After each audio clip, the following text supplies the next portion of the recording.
camp and a Republican camp. I don't think there's a Trump and a Clinton camp that they're very proud of either party. And I think most of you will generally agree with me, outside of the stubborn people that won't agree with anything anybody says. I'm not speaking to you. For those of you that are logical, and you kind of will sit there and say, no, that makes sense. We're going through some weird times. At least 4 years ago, Romney is running with Obama. They're both decent human beings that we can sit there and say, I don't agree with Romney's point of view. I agree with Obama's point of view. I don't agree with Obama's point of view. I agree with Romney's point of view. We're good. Nothing else came outside of that. Way too many extracurricular activities that is confusing us today with the two presidents that we have.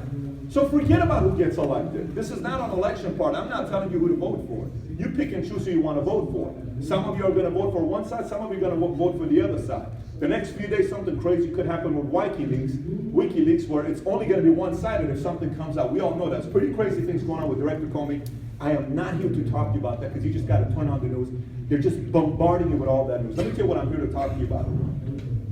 Who would like to know who I believe you should vote for as a president? Is anybody okay with that?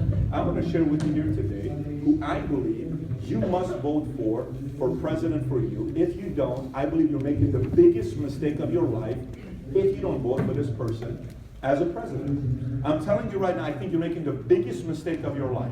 And let me tell you who it is. Some of you guys are going to get upset. This place is going to get a little bit frenzied. Half of you guys are not going to like me, and the other half of you guys are going to like me, but it's irrelevant. This November 8th, the most important person you need to vote for as a president is yourself. Period. Period. Period. Trump and Clinton are not changing your life. Neither one of them are going to change your life. Neither one of them. Trump is not, Clinton is not. We are putting way too much hope into somebody to change our life, and nothing's going to happen. The day November 8th happens, so we find out that night by MSNBC, CNN, Fox, who our new president is, we still have $19 trillion of debt. We still have $90 trillion of unpaid debt that we have to pay, and the government doesn't produce money. That money only comes from one group of people and sue. It's us. We've totally forgotten who pays the salary for the president. It ain't the government. Every time the government gets up and says this next program is going to be free, anytime they use the F word, it's our F word, if you know what I'm talking about. Be careful when they use the F word. It's a lie. Nothing is free. We're paying for it. You and I are paying for it. You and I work 60 hours a week to pay for all those free programs. Nothing is free. So why am I telling you all this stuff right now about all these presidencies?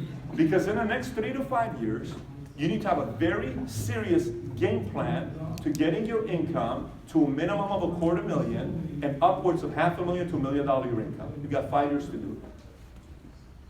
You've got 5 years to do it. And if you think I'm kidding with you, test me on it. Don't go do it. Look what happens in 5 years.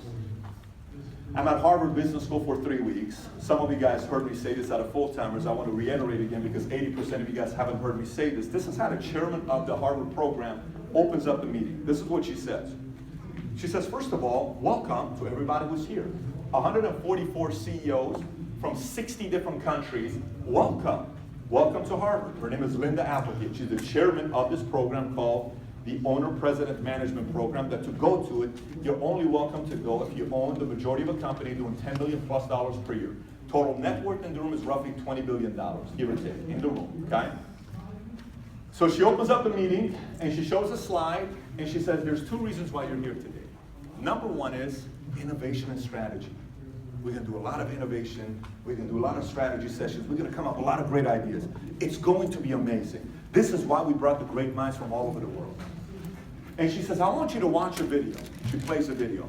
She plays the video of Amazon's plant, who buys something from Amazon. Anyone's bought something from Amazon? Who's bought something from Amazon in the last 6 months? Raise your hand if you bought something from Amazon. I do all the time. I love Amazon. She shows Amazon's plant where this is where the people box up the book that you ordered and they ship it to us. This is where they box up that little item, the shoe, whatever you buy, and they ship it to you. This is the plant. So you see the plant 2010, people are running around, going to aisles, boxing it up, going over here, boxing it up, going over here. You see thousands and thousands of people on this plant working. She turns it off. She says, what do you think about this? I'm like, man, this is why Jeff Bezos is a visionary. This is why he's amazing at what he does. This is just amazing. 500,000 square foot plant. These two places combined together are 3,000 square feet. We're talking 200 of these combined together, 500,000 plants. She says, let me show you the next video. She shows the next video.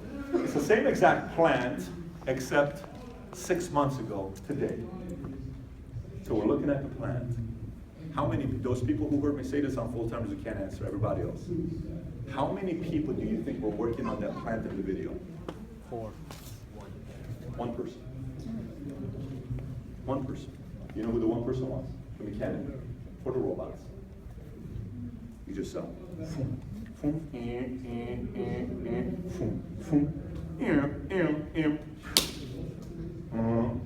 all you see.